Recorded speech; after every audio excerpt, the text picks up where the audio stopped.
নমস্কার, প্রান্তিক গাইডে সবাইকে শুভেচ্ছা অভিনন্দন। আজ আমি নিয়ে এসেছি কলকাতা বিশ্ববিদ্যালয় BA fourth semester Bangla general বা এমডিসি সিসি 5 পেপারের লাস্ট মিনিট ফাইনাল সাজেশন। এই পেপারে রয়েছে প্রাকাধুনিক বাংলা সাহিত্য অর্থাৎ মধ্যযুগ। এই তিনটে মডিউল তোমাদের রয়েছে, করতে হবে।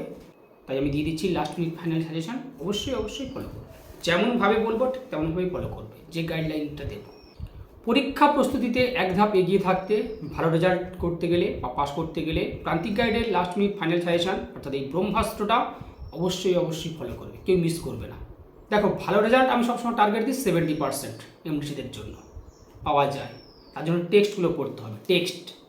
আর যে সাজেশান দেবো সেগুলো সবই পড়বে, কিন্তু সেগুলো সবই পড়তে। ভালো রেজাল্ট করতে চাইলে দেখো, কোশ্চেনটা একটা দুটো ঘুরিয়ে ফিরিয়ে আসতে পারে, তাই টেক্সট পড়বো অবশ্যই করে, সেটা সবার জন্য।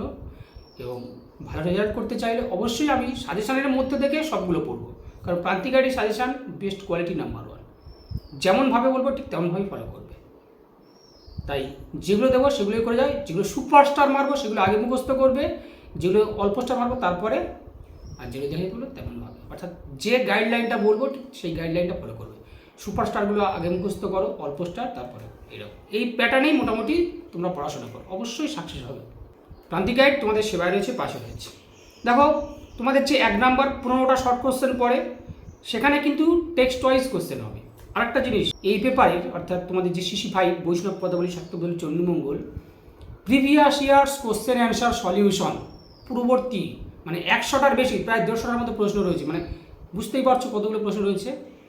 Huge question, previous years question answer solution আমি দিয়েছি, কেউ মিস করো না। ওটা মিস করলে সবথেকে বড় ভুল করবে। আমি লিঙ্কটা ডেসক্রিপশন বক্সে দিয়ে রাখবো, দেখবে ডিএসসিসি 5 লেখা রয়েছে, কারণ অনার্সের ডিএসসিসি 5 তোমাদের সিসি 5 একদম হুবহু একই অনুরূপ। তাই অবশ্যই ওই ভিডিওটা দেখবে। যে মিস করবে সে সবথেকে বড় ভুল করবে, এটা বলে রাখছি। বারবার রিকোয়েস্ট করছি, প্লিজ তোমরা previous years question answer solution অবশ্যই ফলো করবে। এটা সারা ইউটিউব খুঁজলেও কোথাও পাবে না, এটা বলে রাখছি। একমাত্র আমি প্রোভাইড করি previous years question answer solution, PYQটা অবশ্যই ফলো করবে। আর টেক্সটগুলো পড়বে তোমরা, অবশ্যই কিন্তু পেরে যাবে 15টা শর্ট কোশ্চেন। 15টা শর্ট কোশ্চেন 15 নাম্বার নিতে গেলে অবশ্যই টেক্সট। বৈষ্ণব পদাবলী এখানে অবশ্যই করবে গৌড়চন্দ্রিকা। গৌড়চন্দ্রিকা বলতে কী বোঝো? দেখো, বৈষ্ণব পদাবলী নোটস লিখতে গেলে তাহলে কিন্তু অবশ্যই করে শ্রীরূপ গোস্বামীর উজ্জ্বল নীলমণি গ্রন্থের যে সংজ্ঞাগুলো দিয়েছেন সেগুলো দিতেই হবে। উজ্জ্বল নীলমণি গ্রন্থ শ্রীরূপ গোস্বামী রচিত, সেই সংজ্ঞা দিতেই হবে বৈষ্ণব পদাবলী। সে পূর্বরাগ হোক, মাতুর হোক, গৌড়চন্দ্রিকা হোক, অভিসার যাই হোক না কেন, ঠিক আছে? তাহলে গৌড়চন্দ্রিকা বলতে কী বোঝো? গৌড়চন্দ্রিকার গুরুত্ব, গৌরাঙ্গ বিষয়ক পদ ও গৌড়চন্দ্রিকা বিষয়ক পদের মধ্যে পার্থক্য, এটা আবার ঘুরিয়ে আসে। তাই গৌড়চন্দ্রিকা বিষয়ক পদ আর গৌরাঙ্গ বিষয়ক পদের মধ্যে পার্থক্য। গৌড়চন্দ্রিকা পর্যায়ের শ্রেষ্ঠ পদকর্তা কে, তার কবিকৃতিত্ব আলোচনা করো। গৌড়চন্দ্রিকা রস পর্যায়ের শ্রেষ্ঠ পদকর্তাকে, তার কবিকৃতিত্ব আলোচনা করো। অবশ্যই এটা সুপারস্টার মারো গৌড়চন্দ্রিকাটা অবশ্যই করবে। তারপরে রয়েছে তোমরা করবে মাথুর, ঠিক আছে? মাথুর কাকে বলে? ওই শ্রীরূপ গোস্বামীর সংজ্ঞা সহ দিতে হবে মাথুর। আর মাথুরে তত্ত্বগত তাৎপর্য, মাথুর ও প্রবাসের মধ্যে পার্থক্য, আর মাথুর রসপর্যায়ের শ্রেষ্ঠ পদকর্তা। তারপরে করবে কি মোহিনী জানো মধু, কি মোহিনী জানো, এটা হচ্ছে প্রেম বৈচিত্র্য ও আক্ষেপানুরাগ পর্যায়ের পদ। এর কবিকৃতিত্ব অর্থাৎ শ্রেষ্ঠ পদকর্তাকে, তার কবিকৃতিত্ব, তত্ত্বগত তাৎপর্য অবশ্যই মুখস্থ করবে। তাহলে প্রথমে দিতে হবে প্রেম বৈচিত্র্য বা আক্ষেপানুরাগ রসপর্যায়ের মধ্যে কী বোঝো, তার সংজ্ঞাটা, তার তাৎপর্য, তারপরে শ্রেষ্ঠ পদকর্তা বা কবির কৃতিত্ব আলোচনা করো। এই তিনটে সুপারস্টার মারো। বিশেষ করে গৌড়চন্দ্রিকা এবারে সম্ভাবনা প্রবল। গৌড়চন্দ্রিকা দেখো, কোশ্চেনগুলো কিন্তু ভালো করে বুঝবে, তারপর লিখবে, কেউ ছাড়বে না। গৌড়চন্দ্রিকা বলতে কী বোঝো? গৌড়চন্দ্রিকা করছো মাথুর আর প্রেমবৈচিত্র্য আক্ষেপানুরাগ। বিশেষ করে গৌড়চন্দ্রিকা সুপারস্টার মারো। তারপরে আক্ষেপানুরাগটা সুপারস্টার। বাল্যলীলা রসপর্যায় বলরাম দাসের যেটা রয়েছে, তোমাদের একটাই পদ রয়েছে, এটা অবশ্যই করে পড়বে, দেখে যাবে, অন্তত অল্প স্টার মেরে রাখো। কারণ হচ্ছে এটা 5ও দিতে পারে। বলরাম দাসের বাল্যলীলা রসপর্যায় যেটা এটা। অভিসারের তত্ত্বগত তাৎপর্য বা একটা লাইন তুলে দেয়, পাঁচে কিন্তু তোমাদের লাইন তুলে দেয়। অভিসারের তত্ত্বগত তাৎপর্য বা অভিসার পর্যায়ের গোবিন্দ দাসের কৃতিত্ব পাঁচে আসতে পারে। গোবিন্দ দাসকে দ্বিতীয় বিদ্যাপতি বলা হয় কেন? জ্ঞানদাসকে চণ্ডীদাসের ভাবশিষ্য বলা হয় কেন? জ্ঞানদাসকে চণ্ডীদাসের ভাবশিষ্য বলা হয় কেন? এবং পঞ্চরস, শান্ত, দাস্য, সখ্য, বাৎসল্য, মধুর, এই যে 5টা রস রয়েছে, পঞ্চরসটা অবশ্যই করবে। এই কটা খুব ভালো করে দেখে যাও অবশ্যই করে, এবং টেক্সট করে যাও, লাইন তুলে প্রশ্ন হবে ওটাই টাচ করো, বেশি নাম্বার পাবে। এবারে যাবো চণ্ডীমঙ্গল।